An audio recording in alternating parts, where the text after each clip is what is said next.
सेठ साहब वो कहते हैं जब आग लगी हो, आग भड़क रही हो, फायर फाइटिंग करनी चाहिए, नहीं चाहिए, या पानी डालना चाहिए आग पर, या मिट्टी वगैरह से कोशिश करनी चाहिए? पानी से तो नहीं आग बुझती, फिर कार्बन डाइऑक्साइड करनी पड़ती है। अच्छा, वो फायर एक्सटिंग्विशर में जो होती है। अच्छा, मुझे लगा आप छोटी मोटी आग की बात कर रहे होंगे, आप तो ज्यादा बड़े पैमाने की आग की बात कर रहे हैं। जाहिर है, क्योंकि मुझे तो वो बड़े पैमाने पे नजर आ रही है। नजर आ रही है? हाँ, चले बस आगे चले। अच्छा, हाँ, ये तो आपने बड़ी खतरे की बात कर दी। मैं तो अब इसमें खो गई हूँ, लेकिन मैं आती हूँ वापस इस टॉपिक की तरफ। डिस्कस करें। हाँ नहीं, आज ही करेंगे, क्योंकि आप थोड़े बहुत इशारे दे चुके हैं। टाई बेशक आपने पिंक लगाई है, लेकिन it's not all pink, something is fishy fishy, you know.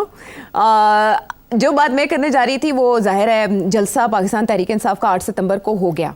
इससे पहले 22 अगस्त को जब मुलतवी हुआ तो जो बातें पाकिस्तान तहरीक इंसाफ वालों को सुननी पड़ी, जो कयास आराइयाँ हुई, हमने आपसे पूछा था कि मुलतवी कैसे हो गया ना, तो ऐसे लगा जैसे अंडरस्टैंडिंग, म्यूचुअल अंडरस्टैंडिंग फ़िरक़ैन के दरमियान हुई। और उसमें आपने बताया कि किरदार किसने अदा किया था?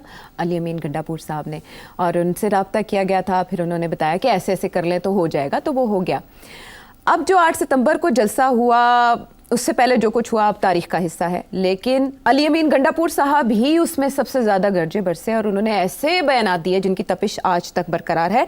पार्लियामेंट इन सेशन है तो वहाँ उनके बयानात के चर्चे हैं, और इसे रियासत के खिलाफ बगावत से ताबीर किया जा रहा है। उन्होंने 15 दिन का अल्टीमेटम दिया था बानी को रिहा कराने के लिए। ख्वाजा आसिफ उन्हें उससे ज़्यादा दिन दे रहे हैं, अज़मा बुखारी साहिबा ने भी उससे ज़्यादा दिन दिए कि 20 दिन हम आपको देते हैं, आप रिहा करवा लें। और इसके अलावा भी बहुत सी ऐसी बातें।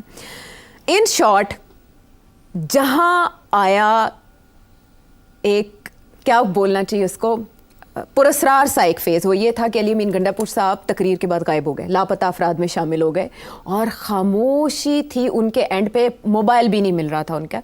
उसके बाद जब वो वापस आए तो खामोशी इख्तियार की रखी, और 2 दिन के बाद जब वो मंजर आम पर आए तो बाहर से उन्होंने खिताब करते हुए जो कहा, बॉडी लैंग्वेज से ऐसे लग रहा कि सॉफ्टवेयर अपडेट नहीं हुआ, वो वहीं के वहीं खड़े। उन्होंने क्या कहा, सुनवाएं, देखें आप जी।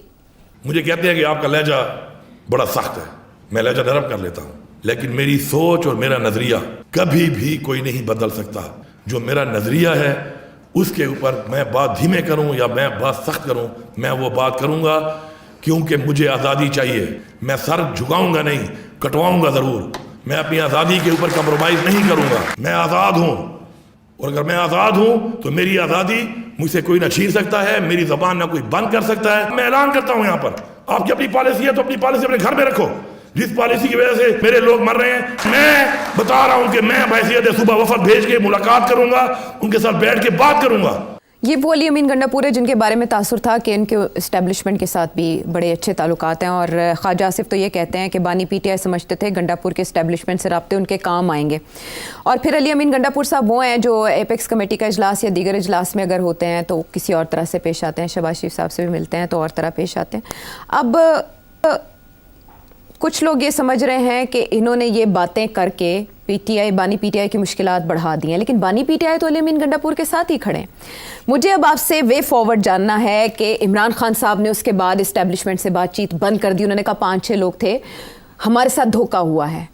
मुझे आप बताएं कि कब क्या हुआ, पाकिस्तान तहरीक इंसाफ का मुस्तकबिल क्या है, खुसूसन अली अमीन गंडापुर साहब, क्या अपने ओहदे पर बरकरार रहेंगे इस तरह के दावों के बाद? आपने बहुत सारे सवाल पूछ लिए, एक एक करके जवाब देते हैं जी।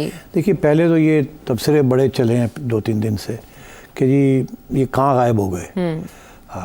उसमें एक साहब हैं, उन्होंने कहा जी कि इनके साथ ठीक ठाक हुआ है हाथ।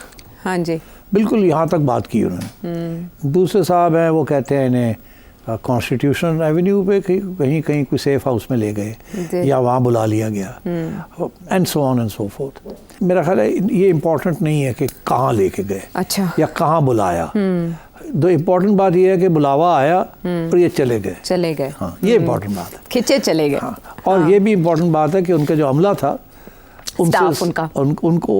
उनसे भी उनके मोबाइल वगैरह ले लिए गए, ताकि वो बता ना सके कि वो कहाँ है या कब। और वहाँ काफ़ी अरसा उनके साथ हेलो हाय होती रही। जी जी, कोई तशद्दुद नहीं हुआ, कोई कुछ नहीं हुआ, बातें चलती रही। और मेरा ख्याल है एस्टैब्लिशमेंट यही उनको समझाना चाह रही थी कि ऐसी बातें आप मत करें, जो this will create problems and we will have to act. आप रेड लाइंस बहुत क्रॉस कर रहे हैं। इन्होंने जो आगे से जवाब दिया कि मेरी मजबूरी है, अगर मैं ये नहीं करूँगा ये रेड लाइंस क्रॉस, तो फिर ऑलरेडी पार्टी के अंदर लोग कहते हैं कि मैं आपका आदमी हूँ, तो फिर तो वो बात ख़ात फारग हो जाएगी। फिर जो मेरी आपके लिए जो यूटिलिटी है जो मेरी करेंसी है आपके साथ, वो यही है ना कि खान के साथ मेरा रब्ता है और वो मेरी बात सुनता भी है और मैं इन्फ्लुएंस करता हूँ उसको, जिसकी वजह से मैं चीफ मिनिस्टर बना हुआ हूँ। आप सोचिए अगर मैं ना चीफ मिनिस्टर हूँ तो कोई और आ जाए जो कि हार्ड लाइनर हो, आपका बंदा ना हो, तो फिर क्या होगा। और जिस किस्म के हालात हैं तो इट इज़ बेस्ट कि मुझे थोड़ी सी तो गुंजाइश मिले ताकि मैं गरज सकूं। अलबत्ता मैं ये काम करूंगा नहीं, मगर मुझे गरजने की तो इजाज़त होनी चाहिए, उसी के साथ मेरे क्रेडेंशियल्स बनते हैं। ठीक है। अगर आप मुझे इससे भी रोक देंगे तो फिर मैं फारग हो गया। मेरी यूटिलिटी ना आपके लिए, ना खान के लिए, ना किसी के लिए। तो मेरी तो यूटिलिटी यही है कि I am close to Khan, I am the face of Khan, mouthpiece of Khan, और can be the mouthpiece also. ठीक, तो उसके साथ ये है कि मेरी भी क्लाउड है और इन्फ्लुएंस है, ताकि जब वक्त आए तो मैं मॉडरेट भी कर सकता हूँ। इसीलिए जब मैं आप लोगों के साथ बैठता हूँ या गवर्नमेंट के साथ बैठता हूँ एज चीफ मिनिस्टर, तो मैं बड़ा मुनासिब बातें करता हूँ, बिकॉज वहाँ मुनासिब बात ही करनी है ना, वहाँ तो आगे बात चलानी है, ये तो नहीं कि सारा कुछ डिरेल कर देना। मगर अगर आप मुझे चीफ मिनिस्ट्री से हटा देंगे या मुझे पकड़ के पकड़ दगड़ करेंगे तो ठीक है, वो आप कर सकते हैं, but then you lose somebody who has access to Khan and has access to you. तो I'm an important go between. और क्योंकि मेरे पे ये इल्ज़ाम है, जैसे मरवत पे था कि आप तो इस्टेब्लिशमेंट, आधी पीटीआई भी यकीन करती है कि ये इस्टेब्लिशमेंट का आदमी है, तो इसलिए मेरा ख्याल है इन्होंने इस किस्म की वहाँ डिबेट हुई। उन्होंने आगे से कहा होगा हाँ वो सारी गल ठीक है, मगर तू तो बहुत आगे निकल गया, और मतलब है तू पीछे हटेगा तो किस तरह हटेगा। तो उन्होंने कहा तो छोड़ दो ना मेरे पे, मैं कर लूँगा, मुझे पता है कैसे करना है। तो ये धमकियाँ मैं जो देता हूँ ये मुझे अपना सपोर्ट बेस रखने के लिए, क्योंकि वहाँ का मूड यही है, जो बंदा टेक ऑन एस्टेब्लिशमेंट को नहीं करेगा वो फारग हो जाएगा पीटीआई से। और मेरा जो पोजीशन है दैट्स वेरी ट्रिकी पोजीशन। अब आप देखें ना, you wanted to convey a message to Imran, आपको कोई नहीं मिला जिसकी बात इमरान मानता, आपको मुझे ही कांटेक्ट करना पड़ा ना।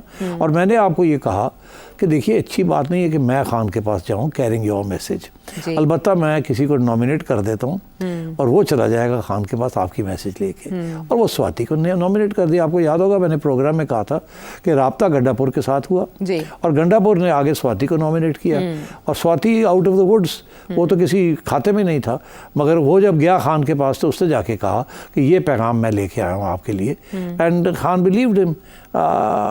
एंड देन खान की नेगोशिएशन जो हुई वो 3-वे नेगोशिएशन थी, Swati was just a messenger. Then उसके बाद गंडापुर ने सारी नेगोशिएशन की, ये जो डील हुई फाइनली कि आप ऐसे नहीं करेंगे, ये नहीं करेंगे, वो सारी बातें पहले हो चुकी थी। ऐसे ही होता है।